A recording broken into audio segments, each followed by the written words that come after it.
আপনাদেরকে অশেষ অশেষ ধন্যবাদ।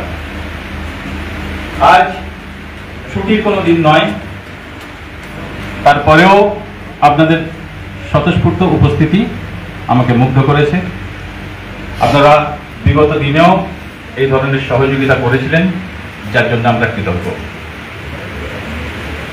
বিষয় হলো, ইসলাম ধর্মগ্রন্থ পবিত্র কোরআন শরীফে একটা বাণী আছে, বাণীটা খুব তাৎপর্যপূর্ণ। আপনারা ওয়ান ম্যান আর্মি হিসাবে কেবল আমাকেই বুলেটের সামনে দাঁড় করিয়ে দিচ্ছেন, কিন্তু সে না হয় আপনাদের স্বার্থে, সার্বিকভাবে আপনাদের সকলের স্বার্থে আমি নয় বুলেটের সামনে চলে এলাম, অসুবিধা নেই। আমার একার কোনো কিছু ত্যাগ স্বীকার করার বিনিময়ে যদি আপনাদের সকলের উপকার হয়, তার জন্য আমি ধন্য। কিন্তু বিষয় হলো, এটা তো কোনো ব্যক্তিকেন্দ্রিক সংস্থা নয়, এটা একটা সংস্থা, নাম প্যারা টিচার্স ওয়েলফেয়ার অর্গানাইজেশন।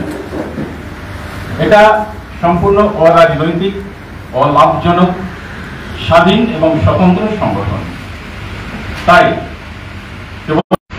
তাই আমি নয়, আমরা, এই হোক আমাদের বাণী। আর আমাদের সংগঠনের নাম প্যারা টিচার্স ওয়েলফেয়ার অর্গানাইজেশন। এই প্যারা টিচার্স ওয়েলফেয়ার অর্গানাইজেশন কেন গঠন হলো, এর আগে কি কি বিষয়, তার রিক্যাপ আমি খুব বেশি তুলে ধরবো না আপনাদের সামনে, কারণ আপনারা দীর্ঘক্ষণ অধীর আগ্রহ নিয়ে সহযোগিতা করে উপস্থিত হয়েছেন, সহযোগিতা করে চলেছেন। তাই মূল কয়েকটা বিষয়ের উপরে আমি আলোকপাত করব। তো যেটা বলছিলাম, পবিত্র কোরআন একটা বাণী, বক্তব্য ঠিক আছে, যে বাণীটার পরিপ্রেক্ষিতে আমি বলছিলাম যে শুধু আমাকে দেখালে হবে না, যে বাণীতে উল্লেখ হয়েছে, যেটা বলছেন, আমি পরিবর্তন করি না, আমি সেই জাতির ভাগ্য ততক্ষণ পর্যন্ত পরিবর্তন করি না যতক্ষণ না তারা নিজেরা নিজেদের ভাগ্য পরিবর্তনে সচেষ্ট হয়। তাই আপনাদের ভাগ্য আপনাদেরকে করতে হবে।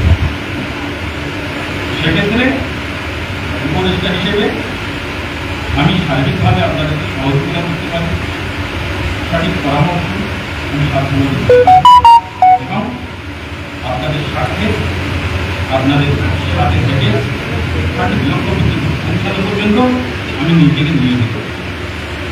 কিন্তু আপনাদের দাবি আদায়ের জন্য আপনাদেরকে